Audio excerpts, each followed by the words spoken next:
তুমি অর্জুনে কেন সারথি হলে?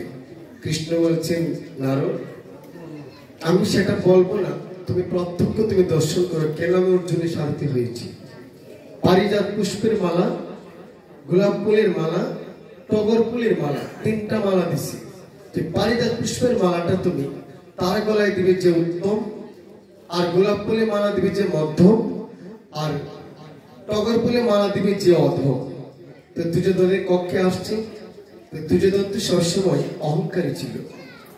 আমরা রামায়ণ, মহাভারত, গীতা, ভাগবত সব পাঠ করতে হবে না, দিনের পর দিন শুনতে হবে না।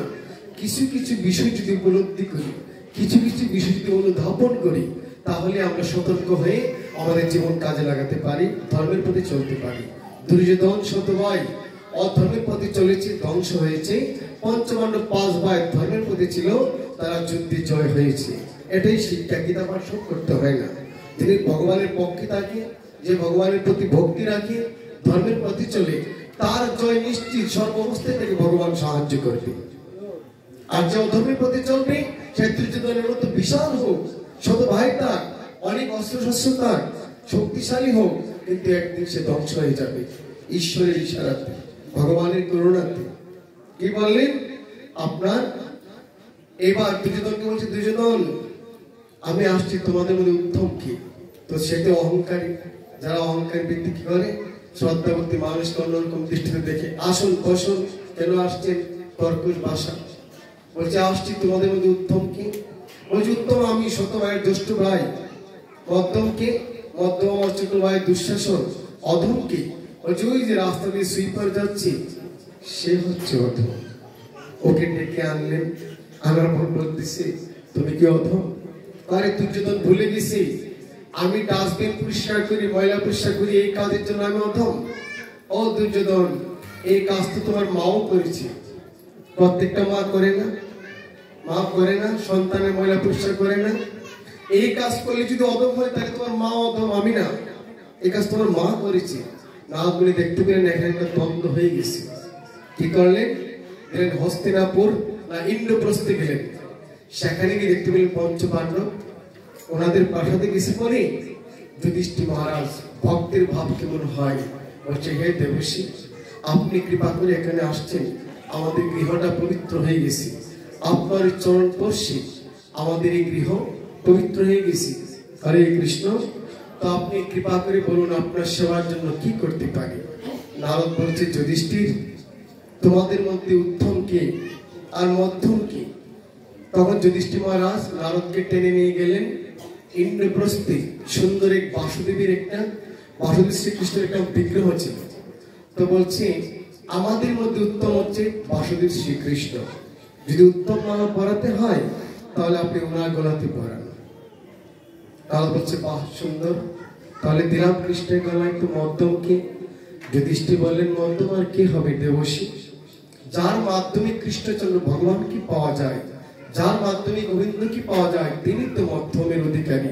আরে আপনি, আপনার মাধ্যমে ধ্রুব, প্রহ্লাদ, কত ভক্ত ভগবানকে দর্শন করেছি। মধ্যম মালা আপনার গলায় আপনি পড়ুন। হরে কৃষ্ণ। আর অধম? অর্জুনে বললেন, হে দেবর্ষি, যদি এই সংসারে কেউ অধম থেকে থাকি, তাহলে আমি হচ্ছে অধম। অধম মালা আমার গলায় পরান। তখন নারদ উত্তর পেলেন, সত্যি, এই জন্যই বাসুদেব শ্রীকৃষ্ণ তোমার রথে সারথি হয়েছে। হরে কৃষ্ণ। যত থাকবেন নিচু, পাইবেন কিছু। যদি উপরে উঁচু হয়, কিছু পাওয়া যায় না মা। ভগবান মহাপ্রভুর একটি ভজনে বলা আছে, কি বলছেন? গৌর প্রেম নদী রোহিণীর মতো নিচু পানি সদা যায়। আর যারা হরি ভজন করে, কৃষ্ণ ভজন করে, শ্রীবাস অঙ্গিনায় হরিনাম করতে, তো মহাপ্রভু একদিন বললেন, শ্রীবাস, তুমি তো হরিনাম করছো, তো এত ভক্ত প্রতিদিন সেবা করি, তুমি তো কিছু করো না, কোথা থেকে আসে? শ্রীবাস বললেন, প্রভু, তুমি এক মুখে 2 কথা বললে। আরে তুমি তো কৃষ্ণ হয়ে গীতায় বলেছিলি, অন্যায় চিন্তায় তো মাম তেজনা পরজ পাশুতি তেষাম নিত্যবে নিত্য যুগক্ষম অহম। তুমি না বললি যে আমার ভক্ত হয়, সেই ভক্তির সমস্ত কিছু আমি বহন করি, তো এখন এরকম বলছো কেন? বলছে, গৌর হরি, তুমি আসো। ডেকে নিয়ে একটা রশি আর একটা কলসি দেখালেন, আর 3টা হাত তাকে দিলেন। যে তুমি 3টা হাত তালি দিলে আর কলসি আর রশি দেখালে, ঘটনাটা কি? বলছে গৌর হরি 3টা হাত তালি হচ্ছে 3 বার দেখবো, 3 দিন দেখবো, যদি কিছু না আসে, ভক্ত সেবা না করতে পারি, তাহলে এই যে রশি আর কলসি দেখলে, এই রশি আর কলসি গলায় দিয়ে আমি গঙ্গাতে প্রাণ বিসর্জন দেব। এই কথা শুনে মহাপ্রভু বললেন, শ্রীবাস আমি ঘোষণা করলাম এই জগতে লক্ষ্মী দেবীর বান্নারও অভাব পড়তে পারে, অন্নপূর্ণারও অন্যের অভাব পড়তে পারে, কিন্তু কোনোদিন আমার কৃষ্ণ ভক্তের কোনোদিন কোনো কিছু অভাব হবে না। হরে কৃষ্ণ হরে কৃষ্ণ কৃষ্ণ কৃষ্ণ হরে রাম হরে রাম রাম রাম হরে। সদগুরু ভক্তবৃন্দ, আমি আরেকটি ভক্তমালা গ্রন্থের একটি ভক্ত চরিত্র বলে আজকে ভাগবত কথাকে বিশ্রাম দেব। দেখুন, গীতার মধ্যে একটা শ্লোক আছে যে মনমনা ভব মুদ ভক্ত মন জাজিমাম নমস্কুরু। কি বলছি? তোমার মন আমার চিন্তায় নিয়োজিত করো, আমার ভক্ত আমাকে প্রণাম করো, অন্তিমে তুমি আমার ধামে চলে আসো। আর কি বললে? কিছু কিছু শ্লোক আছে, বুঝলে উপলব্ধি করলে বোঝা যায়। কি বলে? জং বাপি স্বর্ণং ভাবম তেজ অন্তি কলেবরম তম তমে বুঝি কন্তীয় সদা তদ্ভাবম ভাবিত। খুব গুরুত্বপূর্ণ। মৃত্যুর সময় যিনি যে চিন্তা করে দেহত্যাগ করে, সেইভাবে ভাবিত বস্তুকে তিনি আবার লাভ করেন। একবার মা, মা পিছনে কথা বলবেন না, একবার। আচ্ছা আচ্ছা, হরে কৃষ্ণ, ঠিক আছে। কি বললেন? একবার এটাই বলতেছি, শুনুন। আমিও বিষয় নেব, আমার কষ্ট হচ্ছে, গলা ব্যথা করতেছি। 1 মাস লাগাতার প্রতিদিন 3 বার 4 বার পাঠ চলতেছে, ঘন্টার পর ঘন্টা। হরে কৃষ্ণ। আর এটা জানেন, এটা সম্পূর্ণ আমার রাধারানীর কৃপাতে, ওনার দয়াতে করতেছি। হরে কৃষ্ণ। তো কি করলেন বাবা? আপনার এক বাবা, ওদের বংশধর চোর ছিল, তোরার ছিল 3টা ছেলে। 2 ছেলে ভালো রাস্তায় আছে, আর ছোট ছেলেটা বাবার সাথে চুরি করে শিখছে। কিন্তু বাবা তারে বলে দিছে, সাবধান, তুই যে আমার সাথে চুরি শিখলে আমার মানে পেশাটা ধরে রাখলে, তোর একটা কথা বলি, কোনোদিন তুই ভাগবত পাঠ, কীর্তনে ভাগবত পাঠে, গীতা পাঠে কোনোদিন তুই যাস না। বলে ঠিক আছে। তো এবার কি করলেন? ওই যে ছোট ছেলেটা, সে বড় হতে লাগলো, এমন চুরি নাম করা চোর হয়ে গেল। তার অত্যাচারে গ্রামবাসী ঘুমাতে পারে না, ভাইদের কাছে এসে বিচার দেন। এখন কি করলো মা? বলছে তুই বাড়ি থেকে বের হয়ে যা, তোর জন্য আমরা বাড়িতে থাকতে পারি না। এবার কি করলেন? আপনার ওই ব্যক্তি ছোট ছেলেটা বাড়ি থেকে বের হয়ে এক আশ্রমে, মানে তার এলাকা ছেড়ে আরেকটি এলাকায় এক আশ্রমে গিয়ে গাছতলায় ঘুমিয়ে দিয়েছে। এখন এই আশ্রমে একটা মেয়ে ছোট থাকতে গুরুদেবের সাথে সেবা করতেন, তুলসী ফুল, মন্দির মার্জন, বাসন ধোয়া, রান্না বান্না সব করতেন। ওই মেয়েটা সকালে ফুল তুলতে গিয়ে দেখতে পেলেন এই একটা ব্যক্তি ঘুমিয়ে আছে। তো গুরুদেবকে ডেকে আনলেন। বলছে, গুরুদেব দেখুন কে যেন ঘুমিয়ে আছে। গুরুদেবের ডাক দিলেন, এই কে তুই এখানে শুয়ে আছিস কেন? বলছে, গুরুদেব আমি সত্যি চোর, আমি একজন চোর ব্যক্তি। আমার এলাকায় চুরি করতে করতে আমাকে কেউ ভালোবাসে না, তার জন্য আমি এলাকায় আসছি। এখন কি হয়েছে জানেন? হরে কৃষ্ণ, সবাই একটু লক্ষ্য রাখেন। এখন কি বলছে যে দেখো, গুরুদেব বলতেছে মেয়েটাকে, মা তোর সুযোগ্য পত্র আমি পেলাম, সে চোর হলো কিন্তু তার নীতি সততা আছে, সে সত্য কথা।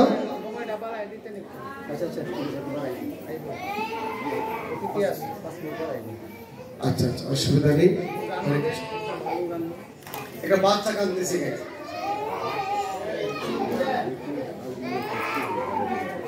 সবাইকে বলো হরে কৃষ্ণ। কি করলেন? এই কথাটা একটু শুনে আপনাদের ভালো লাগবে। কি করছে? ওই মেয়েটা ছোট থেকে কৃষ্ণ ভজন করতেছে, হরি ভজন করতেছে, কিন্তু গুরুদেব কি করলেন? ওই মেয়েটাকে চোরের সাথে বিয়ে দিলেন। এখন মেয়েটা দুঃখ প্রকাশ করতে লাগলো, হে ভগবান, আমি কি এমন পাপ করেছি যে আমি ছোট থেকে তোমার ভজন তোমার মন্দিরে জীবন যাপন করলাম, কিন্তু আমার বিয়েটা হলো একটা চুরির সাথে। এটা আমার কোন জন্মের অপরাধ কি আমি বুঝতে পারতেছি না। এখন বিয়ে করে বাড়িতে নিয়ে আসছে, ভাইদেরকে বলে এই যে ভাই দেখ আমি বিয়ে করে আসছি। তো বিয়ের পরে কাল রাত্র তারপরে ফুল সজ্জা হয়। এই ফুল সজ্জা রাত্রি 12টা বাজে স্ত্রীকে বলতেছে তুমি দাঁড়াও আমি আসতেছি। চুর এখন কি করলেন, চুরি করার জন্য বের হয়ে গেলেন। গিয়ে ডেক ডিস্কি করাই আদা চিনি সব নিয়ে আসছে। আয়না করে দেখো বাসন টাসন তো কিছু নেই, তোমাকে এগুলি এনে দিলাম, আজ থেকে এগুলির মধ্যে তুমি রান্না করবে। কিন্তু মেয়েটা কাঁদতেছে, ভগবান কেন তুমি এমন স্বামী ভাগ্যে আমাকে দিলে আমি বুঝতে পারলাম না। তবে প্রার্থনা করতে লাগলেন, গোবিন্দ তুমি কৃপা করে তার মতি গতি ঠিক করে দাও। বাবা একটা কথা সত্য মনে রাখবেন, মায়েরা কষ্ট নেবেন না। কোন মার ভাগ্যে যদি সব মানে স্বামী একটু দেরা হয়, কোনো না কোনো সময় ওই মা স্বামীকে লাইন আনতে পারে। কিন্তু কোন পুরুষের ভাগ্যে যদি দেরা স্ত্রী পড়ে যায়, তাহলে তার 7 জন্ম স্ত্রীকে আর লাইনে আনা সম্ভব না, একদম 100%। কি বলছে বুঝছেন? হরে কৃষ্ণ। কি করলেন আপনার, দেখা গেছে ওই মেয়েটা প্রতিদিন প্রার্থনা করে, গোবিন্দ আমার স্বামীকে তুমি মতি গতি ঠিক করে দাও, এরকম প্রার্থনা করে।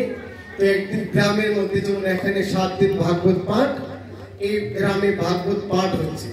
তো প্রতিদিনই যাই, আজকে শেষ দিন। তো এই শুনে স্ত্রী বলতেছে দেখো প্রতিদিনই স্বামী স্ত্রী মিলে সবাই পাঠে যায়, তুমি একদিনও গেলে না, আজকে লো আমার সাথে। পারি না, না আমার চুরি করার আমার কাজে ব্যস্ত, আমি গেলে চলবে না, না আজকে যেতেই হবে। তখন স্ত্রী বায়না ধরলেন, সে ইচ্ছা করে আসলেন। তো মাইক লাগানো, তাকে রাস্তা দিয়ে যে আসতেছে মাইকে শুনতে পাইতেছি যে দেখো বৃন্দাবনে কৃষ্ণ তার সর্ব অঙ্গে স্বর্ণ দ্বারা রচিত কত সুন্দর অলঙ্কার, পা থেকে মাথা পর্যন্ত হাজার হাজার ভরি স্বর্ণ আছে কৃষ্ণের অঙ্গে। চুরে এই কথাটা খুব মন দিয়ে শুনতেছে, খুব মন দিয়ে শুনতেছে। যাই হোক, পাঠে আসাতে আমার ভালো হয়েছে, আমি বৃন্দাবনে যাব, আর এই কৃষ্ণের অঙ্গ থেকে সমস্ত স্বর্ণ আমি নিয়ে আসবো। হরে কৃষ্ণ। কি করলেন বাবা, স্ত্রী পাঠে যখন বসছে, সে চুপি চুপি করে উদ্দেশ্যে রওনা দিলেন বৃন্দাবনের উদ্দেশ্যে। আর শুনলেন কোথায়, কদম বৃক্ষে থাকে কৃষ্ণ। সেখানে গেলেন, বিশ্বাস কি জিনিস, সেখানে গিয়ে রাত্র বাজে 3টা, এই কদম বৃক্ষের তলে যায়, এই কদম বৃক্ষের তলে যায়। পাঠক কি মিথ্যা কথা বলছে? ওই কোথায় তো কৃষ্ণকে দেখছি না, কোথায় কৃষ্ণ? সে ক্লান্ত হয়ে গেল কৃষ্ণ দর্শনের জন্য, ওই গাছে দুলতেছে, ওই গাছে দুলতেছে, কোথায় কৃষ্ণ? হঠাৎ করে দেখতে পেলেন বংশীধারী কৃষ্ণ আমার বংশী বাজাচ্ছে কদম গাছে। বচাই নামো, তাড়াতাড়ি নামো। কৃষ্ণ নামলে, বলছে কি হয়েছে? বলছে কি হয়েছে, আগে তোমায় দেখিনি। তো কৃষ্ণ সুন্দর করে দাঁড়ালেন, কি করলেন? বলছে আমি তোমার অঙ্গ থেকে সমস্ত স্বর্ণের অলঙ্কার নিয়ে নেব। এখন মাথার যে চূড়াটা, সেই চূড়াটা খুললেন, খুলে আটতেছে। যখন অর্ধেক আসতে গেলেন, পিছনে চেয়ে দেখি না গো, চূড়া ছাড়া তোমাকে সুন্দর লাগে না। আবার চূড়াটা মাথার মধ্যে দিলেন। এখন বাঁশিটাও নিলেন, বলছে না বাঁশি ছাড়া তোমাকে সুন্দর লাগে না, তাহলে কি নেব আমি?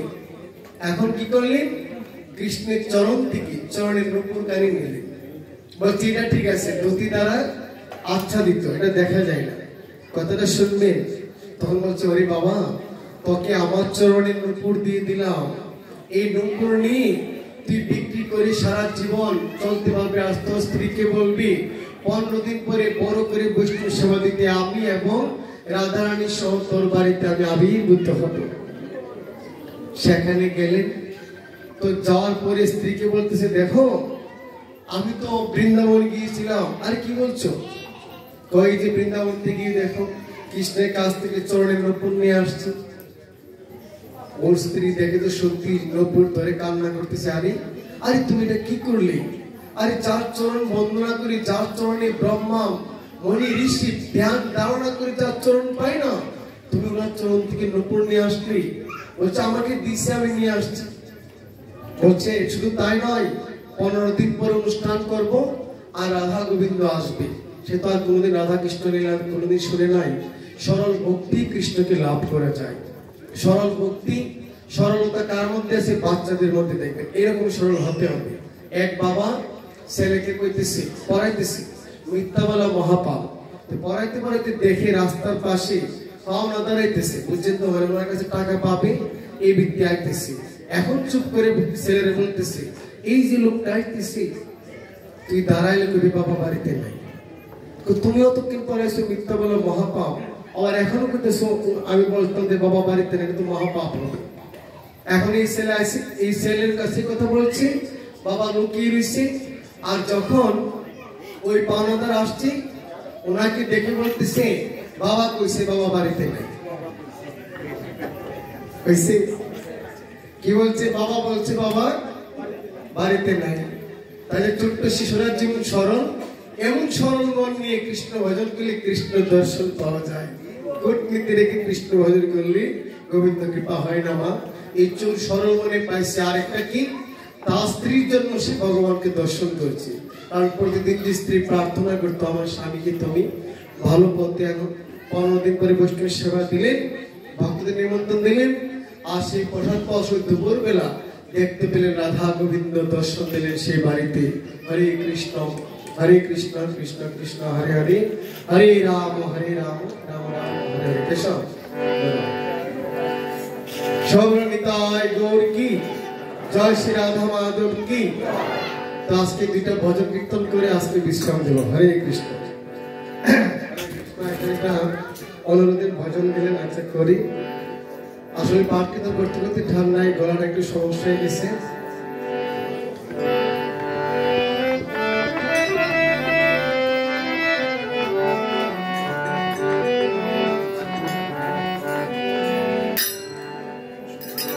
চরণ দোলি চারা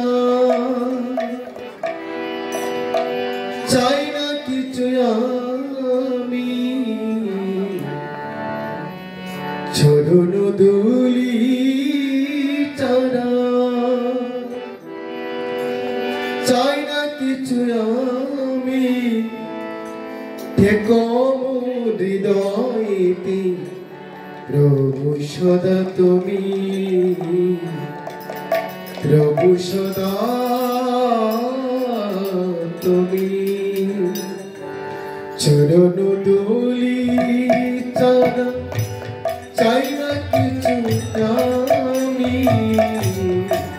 চরণ দোলি চারা চাই না কিছু আমি, থেকো মোর হৃদয়তে প্রভু সদা তুমি, প্রভু সদা তুমি।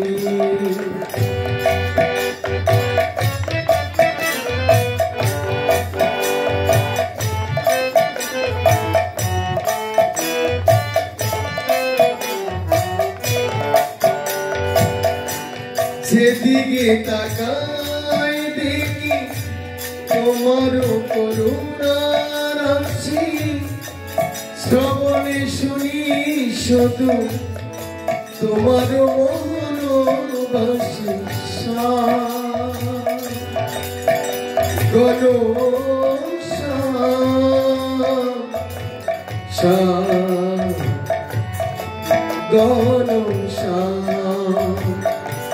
যেদিকে তাকাই দেখি তোমার করুণার রাশি, শ্রবণে শুনি শুধু তোমার মনোবাসী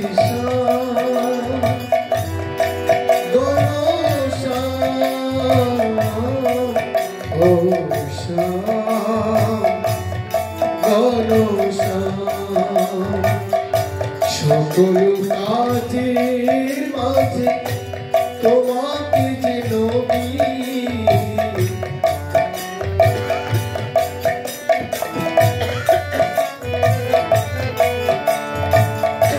সকল কাজের মাঝে তোমাকে যে নবী, থেকো মোর হৃদয়তে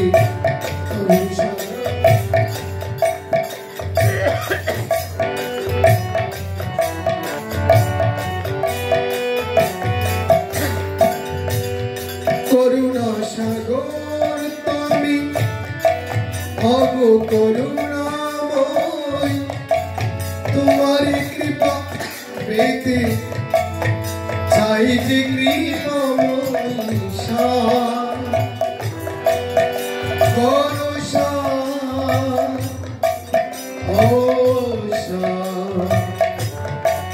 হে